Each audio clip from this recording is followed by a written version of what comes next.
প্রিয় সাংবাদিক ভাই বোনেরা, যুবদলের রাজপথে যুবদল, ছাত্রদল, স্বেচ্ছাসেবক দল সহ অঙ্গ সংগঠনের বিগত দিন 5ই আগস্টের পরে যে সমস্ত কিছু লুটপাটের ঘটনা ঘটেছিল, আমরা ঐক্যবদ্ধভাবে সেগুলো উদ্ধার করে তাদের যার যার কাছে মনে হচ্ছে দলের ভাবমূর্তি, বিশেষ করে যুবদলের ভাবমূর্তি ক্ষুণ্ণ করার আমাদের রাষ্ট্রনায়ক আমাদের প্রধানমন্ত্রী জনাব তারেক রহমানের হাতকে শক্তিশালী করা এবং দেশ গড়ার কাজে আমরা সর্বদা সবসময় কাজ করে যাচ্ছি এবং সাধারণ মানুষের পাশে থেকে সমস্ত কর্মকাণ্ড করে যাচ্ছি।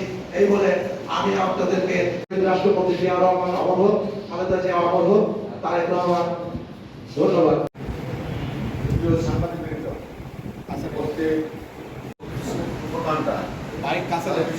বলছেন লিখিত দিচ্ছেন, এখন আপনাদের সাংবাদিক ভাইদের যদি কোনো বিষয় থাকে আপনারা একটু কাইন্ডলি বলতে পারবেন।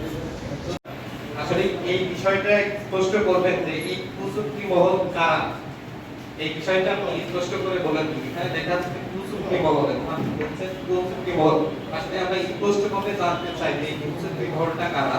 গত বছর আপনারা দেখেছেন রাজপথে ছাত্রদল, যুবদল, স্বেচ্ছাসেবক দলের কয়েকজন লোক উপস্থিত হবে।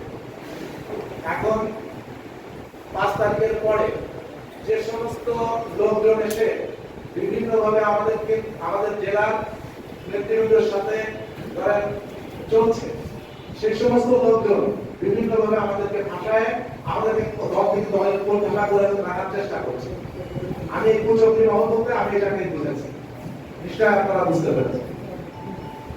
সভাপতি, জেলা কমিটি এবং সেক্রেটারি সহ নেতৃবৃন্দ আছে এই আয়োজন, কিন্তু আপনাকে কি নানান রকম অপপ্রচার আছে, অপপ্রচার বিভিন্ন মাধ্যমে চলে আসে, তো আপনার দিক থেকে নোটিশ করা হয়েছে এখানে যারা দায়িত্বশীল আমাদের কিন্তু অবহিত করেছে এবং তারা সাংগঠনিকভাবে যে সমস্ত কার্যক্রমগুলো করা দরকার কেন হয়েছে আমি সেটা আপনাকে বলেছি যে আমার কিছু সমর্থক ভালোবাসার লোক যারা পৌরসভার মেয়র হিসাবে কিছু ব্যানার টানিয়েছে শহরে, যেটার পর থেকে আমার বিরুদ্ধে এটা শুরু হয়েছে এবং যে ঘটনাকে কেন্দ্র করে এটা করেছে আমার তার কাছে ডকুমেন্ট আছে। আমি একটি মামলার বিষয় নিয়ে একটা মহিলা তার বাচ্চাকে উদ্ধার করছিলাম, একটা মামলার বিষয়ে, সেটা জিডি আকার আমার কাছে নোট আছে এবং সেই জিডিগুলো সংগ্রহ করেছি আমার কাছে জিম্মায়, এবং সেই বাচ্চা এবং গাড়িটা জিম্মায় দেওয়ার পরে পরবর্তীতে আমি যেহেতু গাড়ির মালিক ওই বাচ্চার মা ছিলেন না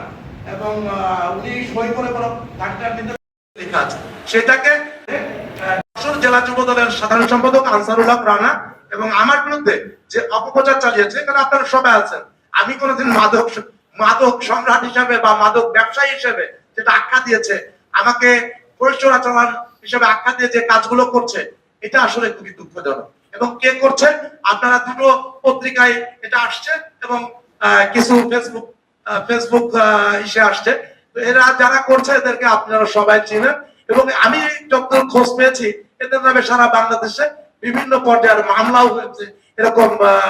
এরকম ঘটনাগুলো ঘটিয়ে তারা বিভিন্ন ভাবে অনৈতিক সুবিধার জন্য কাজগুলো করে আসছে এবং তারা বোধহয় আপনাদের সাথে সম্পৃক্ত আছে বলে আমার মনে হয়। যদি থাকতো তো অবশ্যই কলম যোদ্ধারা বিগত ফ্যাসিস্ট সরকারের সময় যেভাবে যুদ্ধ করেছে, কলম যোদ্ধা করার চেষ্টা করেছে, আমাদের এই সময় অর্থাৎ বর্তমান বিএনপি ক্ষমতায় থাকলেও তারা কিন্তু বসে নেই, তারা যার যার কর্মকাণ্ড ঠিকই তুলে ধরার চেষ্টা করছে আমাদের সাংবাদিক ভাইরা। তো আমি আপনাদের কাছে অনুরোধ করবো এই মিথ্যা প্রচারণা যারা করছে তাদের বিরুদ্ধে অবশ্যই আপনারা জানেন এবং আমাদের বিরুদ্ধে যদি এরকম কোনো সুনির্দিষ্ট অভিযোগ থাকে আমরা শাস্তি নিতে প্রস্তুত আছি। আমাকে ডেকেছিল আমার কেন্দ্রীয় যুব দলের সভাপতি সম্পাদক, তাদেরকেও আশ্বস্ত করে আসছি যদি কোনো কিছু প্রমাণ করতে পারে যে আমি মাদক সম্রাট, আমি চোরাচালান করি, এবং আমি বলেছি আমি প্রায় 17-18 বছর এই মাগুরা কোর্টে প্র্যাকটিস করি, আমার জীবনে আমি একটি স্বর্ণ চোরাচালানের কোনো মামলাও আমি করি না, আর স্বর্ণ চোরাচালান তো দূরের কথা। এবং বলেছি যদি কোনোভাবে প্রমাণ করতে পারে, আমি এবং যশোরের সেক্রেটারি সাহেব কোনোভাবে প্রমাণ করতে পারেন যে আমরা এরকম কোনো ঘটনার সাথে জড়িত আছি, তাহলে পরে আমাদের বিরুদ্ধে সাংগঠনিক ব্যবস্থা নেবেন এবং অবশ্যই সেটা আমাদের পার্টির তরফ থেকে সেটা নেবে। আমরা দলের ভাবমূর্তি সুন্দর হোক, ভালো হোক, সেই কাজগুলো করার চেষ্টা করছি, কিন্তু আমাদেরকে নিয়ে ওই যে বললাম যে হাইব্রিড এখন কিছু এসে আমাদের নেতাদের ঘাড়ে বসে বিভিন্ন ষড়যন্ত্রে লিপ্ত আছে এবং সেই কাজগুলোই করে যাচ্ছে। ধন্যবাদ। সন্দেহ নাই, কিন্তু আমরা আপনাকে একটা লাল গাড়ি ব্যবহার করতে দেখতাম। পরবর্তীতে সংবাদ প্রকাশের পর আমরা জানতে পারলাম যে এই গাড়ি ছিল। পরবর্তীতে আপনি কয়েকবার টক শোতে বলেছেন যে বিরোধ মীমাংসার জন্য গাড়িটা আপনার জিম্মাতে ছিল। তো আপনি এইভাবে আপনার জিম্মা রাখতে পারেন কিনা, এবং রাখলেও সেটা আপনি ব্যবহার করতে পারেন কিনা, আমি একটু এই বিষয়টা আপনার কাছে জানতে চাই। এটা আমি ওই ঘটনার রিসিভার হিসেবে নিয়োগ ছিলাম। প্রশাসনের কর্মকর্তা আমাকে রিসিভার হিসেবে নিয়োগ করেছিল পাবনা পুলিশ, তার জিডির কপি, এবং আমি যশোরে যেটা জমা, যে গাড়ির মালিক ছিলেন বলে দাবি করেন, তিনি আমাকে বলেছেন হাইব্রিড গাড়ি মাঝে মধ্যে একটু, আপনি যদি, আমার নিজের গাড়ি আছে আপনারা জানেন, তারপরেও আমি মাঝে মধ্যে যদি একটু না চালান তাহলে ওনার ব্যাটারি বসে যেতে পারে, যে কারণে উনি চালাইতে বলতেন বলেছিলেন, সেই কারণে আমি মাঝে মধ্যে দু একদিন চালিয়েছি, এটা অস্বীকার করছি। এবং পরবর্তীতে যখন গাড়ির মালিক উনি না, এটা জানতে পেরে আমি যশোর ইসে দিয়ে আসছি,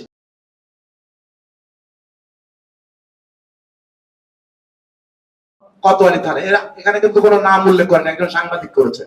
তারপরে মাগুরার একজন কথিত সাংবাদিক, যার নামে একাধিক মামলাও আছে আমার জানা মতে, সাবেক কসমেটিক ব্যবসায়ী, উনি উনি উনি একটা ফেসবুকে আমার ছবির সাথে ওই গাড়ির ছবি দিয়ে কিছু বাজে বক্তব্য লিখে এটা করেছে। এবং পরবর্তীতে আমি ওনার সাথে ফোনে কথা বলে, সে ফোন রেকর্ডটাও কিন্তু আমি ওখানে দিয়েছি। উনি বলেছে ষড়যন্ত্র চলছে, উনি কিন্তু বলেছে, সেগুলো আমি ওই ফেসবুকে এসে দিয়েছি, এবং তার নামে আমি ইতিমধ্যে মামলা করেছি। আর পরবর্তীতে আমি দেখতে পেয়েছি যেটা, সেটা হলো আমার সংবাদ আর হলো রূপালী বাংলাদেশ, এই দুটি পত্রিকায় এটা আসছে। এই আমার সংবাদ আর রূপালী বাংলাদেশ, এটা আমি আসলে এই পর্যন্ত এ যাবৎকালে এরকম কোন পত্রিকা আমার সামনে পড়ে নাই।